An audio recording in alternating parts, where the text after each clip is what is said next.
cierto en todo esto?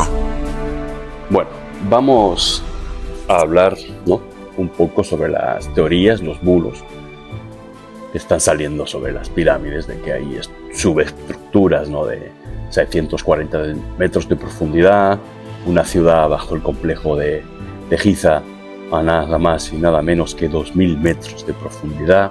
El artículo del que la gente dice que sale esa información no está diciendo nada de eso, ¿vale?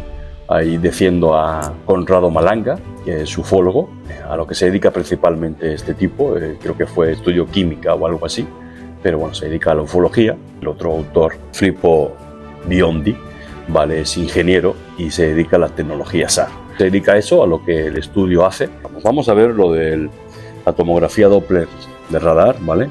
La apertura sintética que revela los detalles de la estructura, según ellos, interna de las pirámides.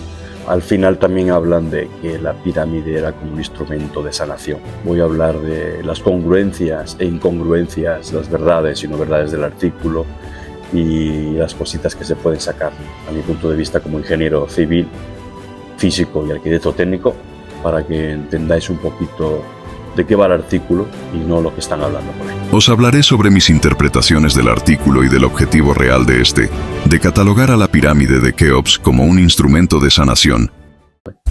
Por aquí tengo el artículo, voy a ir mostrándolo en el vídeo. Para seguir el hilo voy a tener que leerlo, o si veis que no miro a pantalla porque estoy leyendo. Primer tema, ¿no?, que me llamó la atención es que dicen que descubrieron, ¿no?, que las pirámides tienen 8 caras, que son octogonales. Eso ya se descubrió hace muchísimo tiempo, ¿vale? De hecho, eso es muy fácil de observar, ¿vale?, cuando llegan los equinoccios, por la perpendicularidad de los rayos del sol en las pirámides, que justo en el equinoccio se ve esa doble cara, valga la redundancia, en la cara de la pirámide. Y ahí se ve esa inclinación. Creo que están haciendo estudios sobre eso, para qué era y el motivo. Yo no le doy mucha importancia. Es por un tema de ingeniería, ¿no? Si las pirámides, sus caras fueran totalmente lineales, las escurrientías del agua y todo sería mucho más caótico a la hora de redirigirlas, desaguar el agua de las pirámides, y sería mucho más complicado, ¿no?, pues llevarlas de un sitio a otro para que la pirámide no se inunde. Entonces, si tú canalizas el agua al centro, estás creando como una especie de canal cuando llueve. Bajo ese concepto, para mí queda algo así, ¿no?, mucho más sencillo de lo que la gente lo quiere dar una interpretación, no sé, esotérica o mítica, no sé cómo llamarlo. Pero para mí es eso, simplemente una forma de llevar las aguas de manera ordenada cuando llueve. Cartografía de Venus realizada por el SAR de la sonda Magallanes.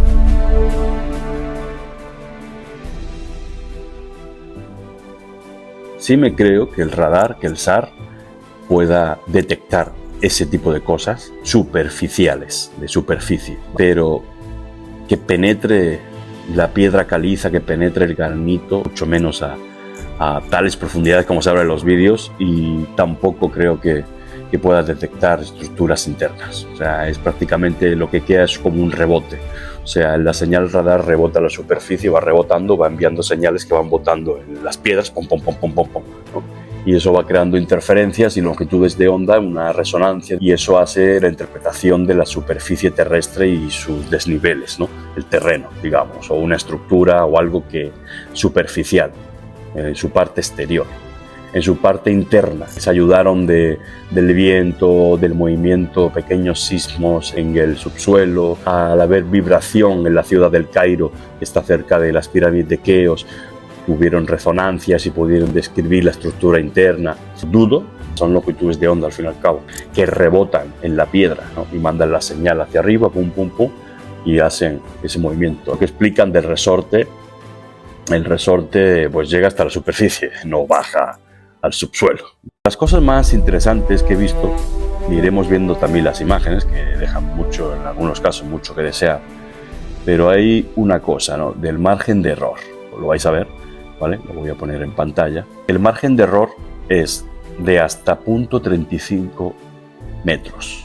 O sea, estamos hablando de 35 centímetros de error en un estudio tratando con un satélite que está a miles de kilómetros sobre la superficie terrestre, una altura bastante considerable, un margen de error de 35 centímetros, complicado que eso sea fiable. Tratan de definir estructuras internas, ¿vale?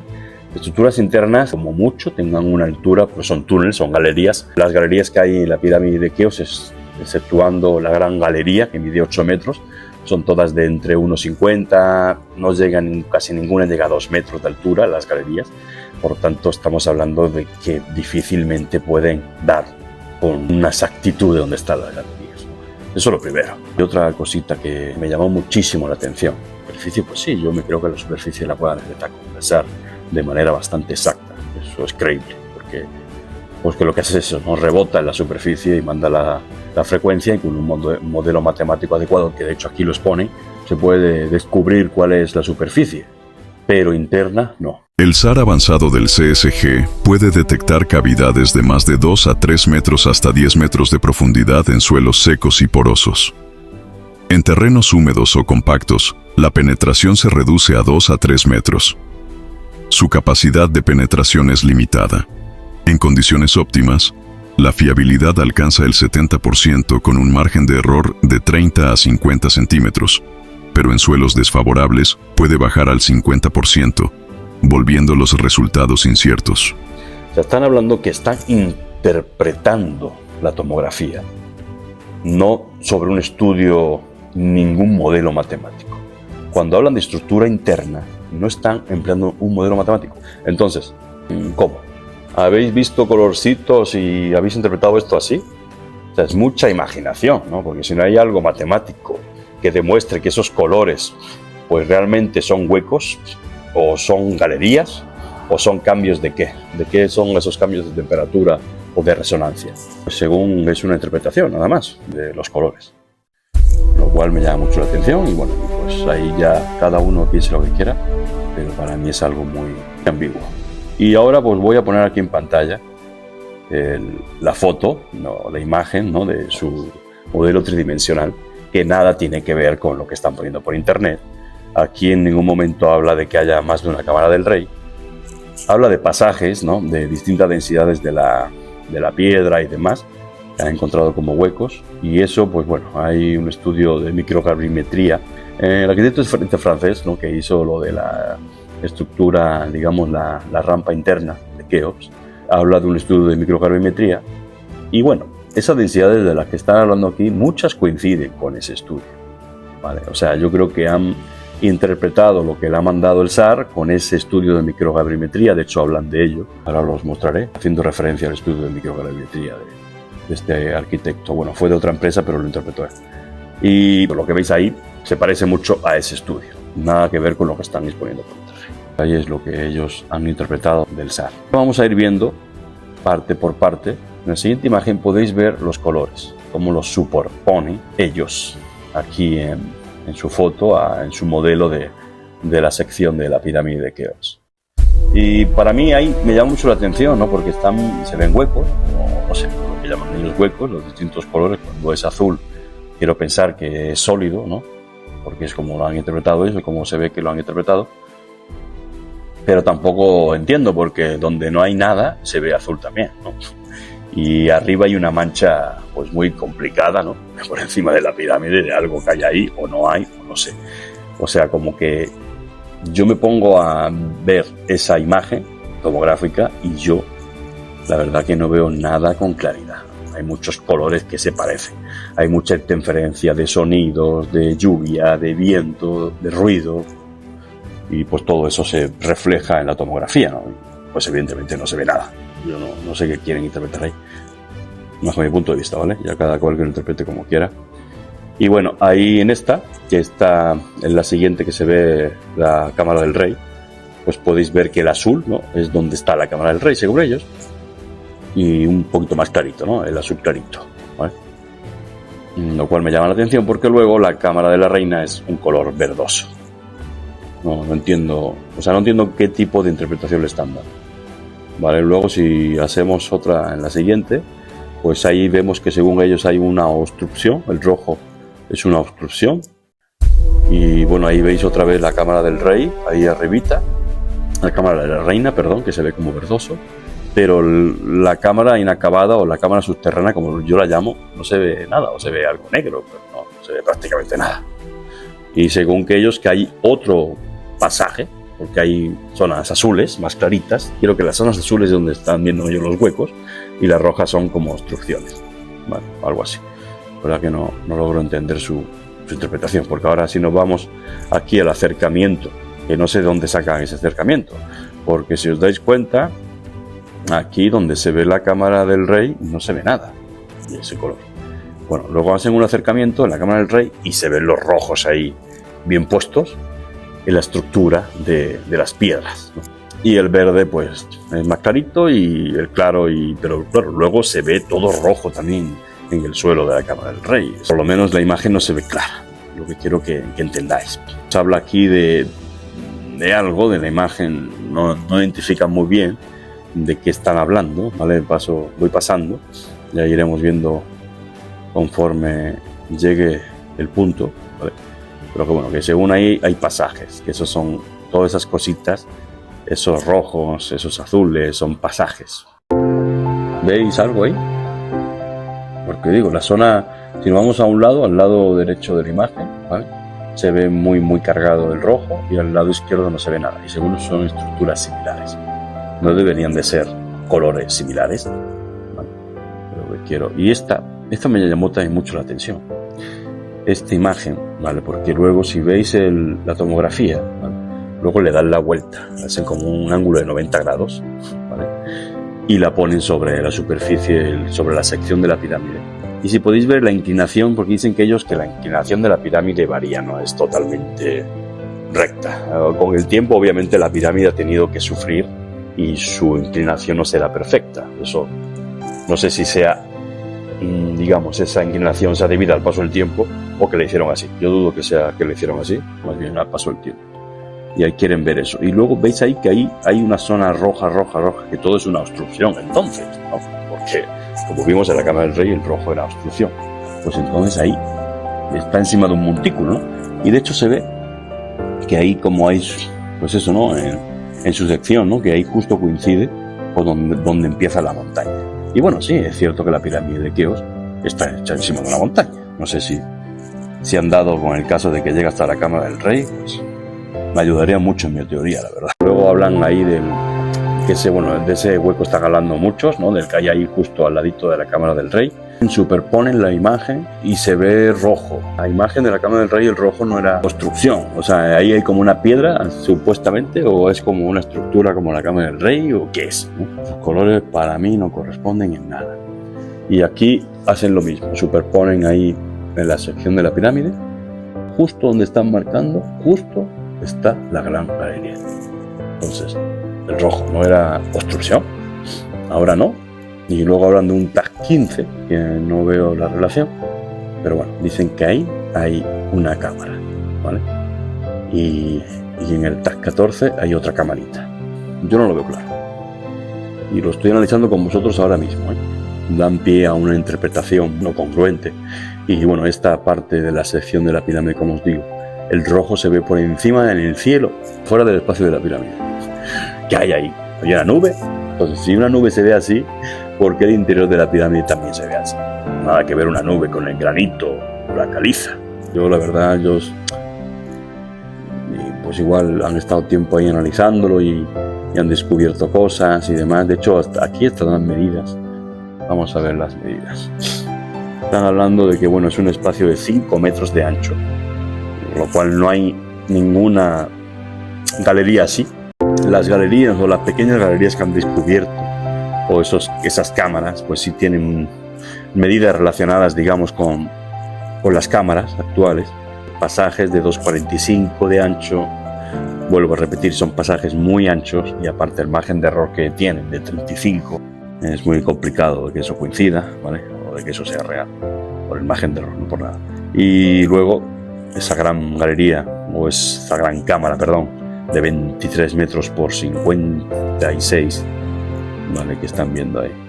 Luego, pues bueno, nos dan las longitudes de la sección. Se ve ahí un detalle, ¿no? De todo lo que han encontrado. Eso que se ve ahí, vale. Actualmente nadie ha visto que haya este tipo de pasaje. La de arribita a la derecha, en el estudio de muones, han descubierto que hay algo ahí, ¿no? Y de hecho llevan ya mucho tiempo diciendo que hay algo ahí, pero nadie ha podido acceder. Y el resto de cámaras que han encontrado, según ellos, pues son 3 cámaras más, y 1, 2, 3 pasajes más, 4 pasajes más lo que dicen que hay alrededor. Así como los templos de los egipcios eran de esa forma, pero la pirámide nada que ver. Voy a dejar como al final el objeto de la sanación, ¿no?, de la pirámide. Se ha demostrado con estudios dedicados a eso, y verídicos, de que sí, el Nilo tenía un brazo adicional, pero en ningún momento llegaba a la base de la pirámide de Keops, ni de ninguna de las otras, y mucho menos 2-3 metros por encima de la base actual, lo cual es una locura porque cubriría todo el valle del complejo de Giza. Han tirado la casa por la ventana ya para que esto funcione como un objeto de sanación, y no sé por qué le quiero dar esa interpretación, pero al fin y al cabo el estudio es para eso, para demostrar que era un artefacto de sanación. Lo bueno de todo esto, que me parece interesante, que no sea yo la única persona que crea, ¿no?, que hay cavidades subterráneas, que hay algo más en Keops, ¿no?, que utilizaban el agua de alguna forma. Me gusta cómo el universo se mueve con interferencias, ¿no?, y al fin y al cabo nosotros pues lo que provocamos son interferencias, ¿no?, en nuestra cabeza, pero al fin y al cabo todo se conecta para dar con la verdad. Y desde que empecé o decidí hacer este tipo de reel, digo, ahora estoy un poquito cargado de trabajo y lamento no estar ahí para pues avanzar, ¿no?, en lo que me gustaría avanzar de Keops, pero poco a poco lo iré haciendo.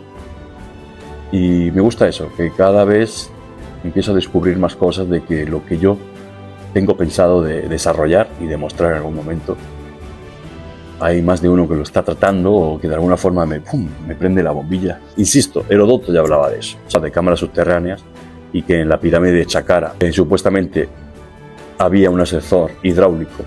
Pues ¿por qué en Keops, no? ¿Por qué la cámara subterránea, que yo llamo la cámara inacabada, que otros llaman, está ahí nada más? Porque hay como una especie de canales, ¿no? Como diría, pues el agua, al fin y al cabo somos 60-70% agua, y la tierra es mayormente agua. El agua nos ayuda a todo, a vivir. Si no bebemos agua nos morimos. Pues igual, los egipcios eran muy, pues como todos los antiguos, ¿no?, creían mucho en la tierra, en el agua, en el sol, las estrellas, más que en otras cosas, aunque también creían en otras cosas, pero se basaban mucho en eso, en ver la naturaleza, estudiar la naturaleza y ayudarse de la naturaleza. Y también sabíamos que eran muy buenos agricultores los egipcios, que ya sabían utilizar el chaduf, pues entonces seguro que hicieron algo más con el agua, y la pirámide de Keops me va a dar la respuesta. Un saludo, os dejo con el titulito o el articulito de su interpretación de datos de que la pirámide de Keops era un objeto de sanación. La Gran Pirámide de Keops como artefacto de sanación alimentada por el río Nilo. Objetivo del estudio del artículo de Malanga Ambiondi. El agua del río Nilo debería haber llenado la cuenca hasta la altura del primer cambio de pendiente de la pirámide, permitiendo así que los barcos egipcios no se quedaran atascados con la quilla en el lado de la propia pirámide. El agua habría invadido la cámara del rey, pero al haber alcanzado la altura de la cuenca de granito dentro de la cámara, a menudo referida como el sarcófago, no habría superado ese nivel en altura y habría subido en el eje norte, cuya entrada está situada a la misma altura que la cuenca, creando un sello de aire que efectivamente selló herméticamente la habitación. Tener la cámara del rey, de hecho, herméticamente sellada habría causado que el exceso de agua subiera por el eje norte. La cámara de la reina también se llenaría de agua, hasta la altura de los ejes, mediante 2 conexiones a los ejes de la cámara del rey, que probablemente estaban ubicadas en las habitaciones 19 y 11, construyendo un circuito cerrado que se llama el tubo de Khimke. Como también proponen otros autores, la pirámide, con su estructura megalítica, fue puesta en vibración por el viento y las bajas frecuencias así desarrolladas, que actuaron como un filtro de paso bajo, permitiendo que solo las bajas frecuencias rebotaran en el techo del Sed hacia la cámara del rey. Tal habitación se comportaría como una botella de Helmholtz llena de aire, en la que la cuenca de granito actuaba como un cuello de botella. Las paredes de la cuenca, vibrando a frecuencias bajas y precisas, vinculadas a las medidas internas y externas de la cuenca misma, proporcionales a múltiplos de 1 y la proporción áurea, habrían causado que el agua contenida en el circuito de Quink vibrara. Estas frecuencias, viajando a través del circuito cerrado del tubo de Quink a aproximadamente 1400 metros por segundo, velocidad del sonido en el agua, alcanzaron la cámara de la reina, donde la altura del agua no podría exceder la altura de los ejes desde el suelo. Una frecuencia particular podría desarrollarse, que fue adecuadamente amplificada por las dimensiones correctas del nicho presente en la pared oeste, que actuaba como una caja de sonido para un instrumento musical, liberando al aire una frecuencia sonora que podía interactuar con un contenedor cilíndrico colocado en el suelo de la habitación, cuyos rastros aún son visibles. Este contenedor cilíndrico, probablemente hecho de madera, fue puesto en resonancia por la frecuencia baja obtenida. 2 individuos fueron colocados tanto en la cuenca de la cámara del rey como en el contenedor cilíndrico, en la cámara de la reina, y tratados adecuadamente con esta baja frecuencia sonora con fines curativos y religiosos. Al final del procedimiento, la cámara del rey fue vaciada dejando salir el agua de la gran galería y conduciéndola hacia la habitación llamada gruta, hacia la cámara inacabada, que devolvía el agua a través de un camino en el suelo, ahora ocluido por escombros, al Nilo. Posteriormente, la cámara de la reina fue vaciada en 2 pasos. Primero, se retiró un tapón de granito en el corredor que conduce a la habitación. Este pasaje en realidad tiene una ligera pendiente hidráulica hacia la gran galería y se hizo fluir el agua en el suelo de la gran galería, donde fue conducida hacia la gruta. Posteriormente se retiró un tapón colocado en el suelo para terminar de vaciar la habitación. El agua así conducida a través del agujero en el suelo, destacado en un libro publicado en 1877, permitió que el líquido entrara en la habitación que, en nuestra reconstrucción 3D, corresponde al número 14, alcanzando eventualmente la habitación inacabada y regresando al Nilo. La gruta y la habitación 14 son, en nuestra opinión, necesarias para detener la caída del agua al ralentizar su velocidad, con un mecanismo similar a una bomba de chorro de agua común, utilizada en laboratorios para crear vacío en equipos, que se llama tubo de Venturi.